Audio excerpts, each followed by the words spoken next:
अस्सलाम वालेकुम students, chapter number 4 में आज हम introduction two parts of speech कर रहे हैं। और बचपन से आप वेरी फर्स्ट डे जब स्कूल जाते हैं तो जब भी इंग्लिश स्टार्ट करवाई जाती है तो सबसे पहले उनके पार्ट्स पढ़ाए जाते हैं कि इंग्लिश को अगर ग्रामेटिकली समझना है आपने तो उसके पार्ट्स को पहले अंडरस्टैंड करना होगा। मीन्स के स्पीच जो आप बोल रहे हैं उसको डिफरेंट पार्ट्स में जब आप कर देंगे, अलग अलग उसके टुकड़े कर देंगे तो क्या चीज़ क्या रोल अदा कर रही है आपकी लैंग्वेज में और उसका मकसद क्या है, कैसे उनको जोड़ा जाता है और फिर उससे एक सेंटेंस, एक जुमला बनता है। स्टार्ट कर लेते हैं। Part of speech, the words in sentence can be divided into different kind of classes. These kinds और classes of words are called part of speech. उनको टुकड़ों में किया जाता है किसी भी जुमले को। जिस तरह अगर आप कहते हैं कि आई लाइक मैंगोज, तो इसको अगर 3 हिस्सों में डिवाइड कर लें तो एक सब्जेक्ट है, एक ऑब्जेक्ट और एक वर्ब है। तो इसी तरीके से डिफरेंट पार्ट्स को यानी अलग अलग किया जाता है। हर फिक्रे में इसका इस्तेमाल एक ख़ास तरतीब से होता है। जो जुमले मुख्तलिफ अज़ा में अंग्रेज़ी में 8 यानी total number of part of speech कितने हैं? 8 हैं। और 9वां आर्टिकल्स को शामिल किया जाता है, द आर्टिकल्स को। ठीक है। नाउन है, प्रोनाउन है, उसके अलावा प्रपोजिशन है, कंजक्शन है, इंटरजेक्शन है, एडजेक्टिव है, वर्ब, ये सारी चीज़ें बता दी। इसके अलावा आर्टिकल को भी इसमें 9वां तस्वर किया जाता है। अच्छा, नाउन ये वैसे वो एडजेक्टिव बता रहे हैं कि आर्टिकल्स ऐसे एडजेक्टिव की एक किस्म है, लेकिन उसको अलग से शामिल। नाउन क्या चीज़ आ जाती है, ये आज मैं सिर्फ इंट्रोडक्शन दे रहा हूँ। उसके बाद नेक्स्ट लेक्चर में हम स्टेप बाय स्टेप हर इसको काइंड ऑफ स्पीच को, पार्ट ऑफ स्पीच को हम डिफरेंट डिटेल से डिस्कस करेंगे। नाउन हमें पढ़ाया गया है कि जी किसी चीज़ का नाम, किसी जगह का नाम या किसी बंदे का नाम या कोई चीज़ का नाम, इसको हम कहते हैं जो name of a person, place और थिंग। ये हमें बचपन में पढ़ाया जाता था, अभी भी पढ़ाते हैं। बट इंटरेस्टिंग बात यह है कि अब जो इंग्लिश लैंग्वेज मतलब कि इर्तका कर रही है तो उसमें बताया गया है कि एवरीथिंग यानी जो भी चीज़ जिसका नाम है, any naming thing in the world is called noun. जो भी चीज़ है दुनिया में जिसका नाम है वो नाउन है। अब मैं कहता हूँ शैडो, शैडो साया है। अब वो ना बंदा है, पर्सन, प्लेस, थिंग कुछ भी नहीं आ रहा, तो आप वो क्या कहेंगे उसको? रिलीजन, मजहब, बंदा नहीं है, कोई चीज नहीं है, कोई जगह का नाम नहीं है, लेकिन वो है, नाउन है।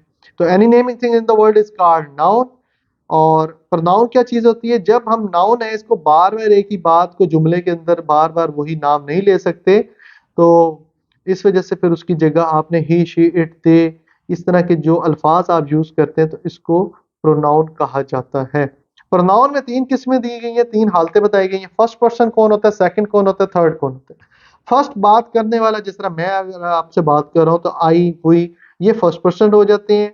और सेकंड पर्सन जिसके साथ बात की जा रही है वो यू है, आप हो सकते हैं, यूअर्स, इस तरह करके। और थर्ड पर्सन वो होता है अगर वो साथ मौजूद है, तो अगर वो कन्वर्सेशन में शामिल नहीं है या अगर वो वहां पे मौजूद नहीं है जिसके बारे में अगर हम बात करें, वो थर्ड पर्सन है। लाइक ही, शी, इट, दे, ये थर्ड पर्सन कहलाते हैं। अच्छा, इसमें पोजेसिव प्रोनाउन में आ जाएं, आगे हम बात करेंगे। फर्स्ट फर्स्ट पर्सन में उसका पोजेसिव आ जाएगा my, me, my, mine, our, ours. Second में you, yours, his, her, hers. अच्छा, देयर, देयर्स, ये सारे उसके पोजेसिव आ जाते हैं, मलकियत जिसमें शो कर रहे होते हैं। वर्ब की बात आ जाए, verb is called the soul of the sentence. किसी भी जुमले की जो रूह होती है वो उसका वर्ब होता है। यानी अगर वर्ब नहीं है जुमले के अंदर, जुमला कंप्लीट नहीं हो सकता। ये याद रखिएगा, अगर ऑब्जेक्ट नहीं है जुमला कंप्लीट है, अगर सब्जेक्ट नहीं है जुमला कंप्लीट है, अगर वर्ब नहीं है तो जुमला नहीं हो सकता। ये याद रखिएगा, जुमला कंप्लीट ही वर्ब के बगैर नहीं हो सकता। डेट्स वाई इज कॉल्ड, ये उसकी सोल है, इसकी जान है। Adjective, it is a word which qualifies a noun और अ प्रोनाउन। नाउन और प्रोनाउन को जब ये ज्यादा बयान करता है, उसको एक्सप्लेन कर देते हैं, ज्यादा नुमाया कर देता है, अच्छाई बुराई उसकी बताई जाती है, मिकदार या कोई खासियत बताई जाती है, तो उसको एडजेक्टिव कहा जाता है। लाइक अच्छा लड़का, एक लड़का है बॉय, ये कॉमन नाउन है, लेकिन हम कहते हैं he is a good boy. जब गुड बॉय कह देंगे या इंटेलिजेंट बॉय तो ये उसकी क्वालिटी हो जाएगी, तो ये एडजेक्टिव कहलाता है। लेकिन ये याद रखिएगा, ये सिर्फ नाउन और प्रोनाउन को एक्सप्लेन करता है, उसको ज्यादा ब्रीफ करता है, इसके अलावा और किसी चीज को नहीं करता। ये नहीं, वो एडवांस इंग्लिश में मैं फिर बताऊंगा कि वो कितनी चीज़ों को कैसे करता है, और इसकी डिग्री भी होती है, गुड, बेटर, बेस्ट। एक होती है कि अच्छा है, बहुत अच्छा है, कमाल दर्जे का अच्छा है। तो ये असल में होती है डिग्री। और डिग्री जो है वो 3 किस्म की मैंने आपको बता दी है कि पॉजिटिव डिग्री भी है और उससे ज़्यादा आगे दूसरी डिग्री भी है। बेसिकली होता ये है कि उसमें एक चीज़ किसी की अच्छाई बताई गई है, फिर उसके बाद अगर उसको कंपैरिजन किया जा रहा है तो फिर कंपैरेटिव डिग्री बताई जाती है, और फिर जो बेस्ट है, जो सबसे सब में बेस्ट है, तो फिर उसकी वो थर्ड फाइनल डिग्री होती है। एडवर्ब की में हम बात कर लें तो it is a word which qualifies a verb और एन एडजेक्टिव। बेसिकली अभी बेसिक पढ़ा रहा हूं तो फिलहाल वर्ब का ही बताऊंगा कि वर्ब को जो ज्यादा चीज एक्सप्लेन करती है, ज्यादा मॉडिफाई करती है, उसका मायना वजाहत करती है, उसको एडवर्ब कहा जाता है, एडवर्ब। He speaks politely. अब यहाँ पे देखें, स्पीक्स का मतलब है बोलता है, कैसे बोलते हैं, पोलाइटली। अली रैन फास्टली। अब यहाँ पे उसको बताया कि वो अली भागता है। यहां तक तो सबको पता है कि जी अली भागते हैं, अगर फास्टली कहेंगे तो वो इसका मतलब ये हो जाएगा कि यार ये बहुत तेज भागते हैं। तो ये असल में वर्ब को बयान कर रहा होता है, वर्ब को वजाहत कर रहा होता है। जिस तरह अगर मैं कहता हूँ कि दे फाउट ब्रेवरली, तो इसका मतलब है जी वो लड़े, कैसे लड़े, बहादुरी के साथ लड़े। तो ये उसकी वर्ब की जो भी काम किया है उसकी वजाहत कर रहा होता है। इसके बाद आ जाता है preposition। It is a word that tell us the position of one thing in relation to other. ये पोजीशन के बारे में बताता है, या जुमले में सब्जेक्ट का रिलेशन या सब्जेक्ट का डायरेक्शन बता रहा था कि किस साइड पे जुमला यानी उसका रिलेशन है। Specially it is use for noun और प्रोनाउन, ये उन्होंने बता दिया है कि ये देखिए नाउन या प्रोनाउन को दूसरे अल्फाज से हिस्से से ताल्लुक जोड़ने के लिए, ताकि फिक्रे का मतलब वाजिया हो सके, तो वहां पे हम इसको प्रपोजिशन को यूज करते हैं। Like I go to school. अब I subject, go verb, school object. To क्या हो जाएगा जी, कि जनाब साहब कहाँ जाता है, किस तरफ जाता है, ये डायरेक्शन शो करने के लिए उसने गो टू स्कूल कर दिया। ठीक हो गया। इसके अलावा आप जिस तरह to, of, up, down, under, ये एट, ये सारे आप जब भी सेंटेंस यूज करते हैं तो आप प्रपोजिशन को यूज करते हैं। इन डिटेल हम स्टडी कर लेंगे। कंजक्शन, कंजक्शन का मतलब है दो चीजों को जोड़ने वाला। लाइक कोई भी जोड़ होता है, आप घर में भी कोई चीज देखें कि दो चीजों को जो चीज जोड़ होती है, तो ये उसी तरीके से conjunction. It is a word that joins together the words, phrases and sentences, clauses. ये आपस में अल्फाजों को, अपने सेंटेंसेस को, फ्रेजेस को जोड़ती है, दो मुख्तलिफ फिक्रों को मिलाने का काम करती है।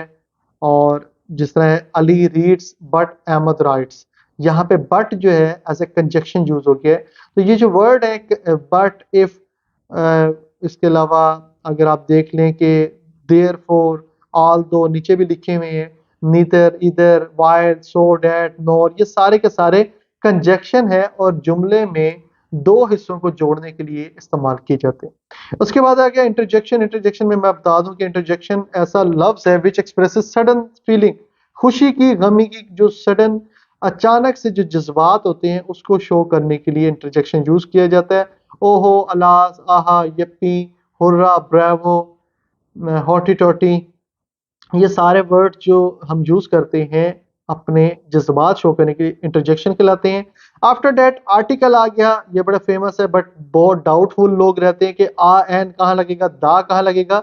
अभी सिर्फ मैं बस बेसिक बता दूं कि आर्टिकल्स लगाए जाते हैं आ या एन किसी सिंगल चीज, किसी कॉमन नाउन, कॉमन चीज के साथ लगाए जाते हैं। बट दा का इस्तेमाल जो है, दी, दा, जो आप प्रोनाउंस करते हैं, तो ये दी जो है या दा, ये स्पेसिफिक के साथ, किसी खास चीज के साथ लगाया जाता है। आ और एन जो है इनको इंडेफिनेट आर्टिकल कहा जाता है, और आर्टिकल दा जो है इसको डेफिनेट आर्टिकल, मतलब कि स्पेसिफिक आर्टिकल आर्टिकल कहा जाता है। इसको भी हम डिटेल से स्टडी कर लेंगे। तो उर्दू में सिर्फ ये बता दो कि आर्टिकल के लिए अलिफ की, और जहाँ पे भी एन की आवाज़ आती है, कोई भी लफ्ज़ हो तो उसके साथ आ या एन लगता है। और अगर कोई लफ्ज़ जो छोटी ए की मतलब कि आवाज़ दे रहे हैं, चाहे वो वॉवल से क्यों ना लिखा हो, तो उसके साथ दा, दा ये नहीं, सॉरी, बल्कि ये मैं आपको बताना आ और एन के बारे में चाह रहा था। तो इन इन शॉर्ट इंशाल्लाह ताला मैं नेक्स्ट लेक्चर में आपको इसका डिटेल आर्टिकल बता दूंगा, आ कहाँ पे लगता है, एन कहाँ पे लगता है, ये जो फर्क है। और दा जो है वो स्पेसिफिक है, ख़ास चीज़ों के साथ ही लगाया जाता है। Example, he is the boy, he is the boy वो गेव मी पेन। अब यहाँ पे स्पेसिफिक कर दिया, अली वो लड़का है जिसने पेन लिया है, स्पेसिफिक कर दिया। जिस तरह अगर हम अली इज़ अ बॉय करेंगे तो ये आम है। Horse is a faithful animal, ये आम बताया गया कि आ लगा है। तो दा खास चीज़ों पे लगते हैं और आ सिंपल सादा कॉमन चीज़ों पे लगते हैं। आई होप कि इंट्रोडक्शन जो है वो आपको हो गया होगा स्पीच का।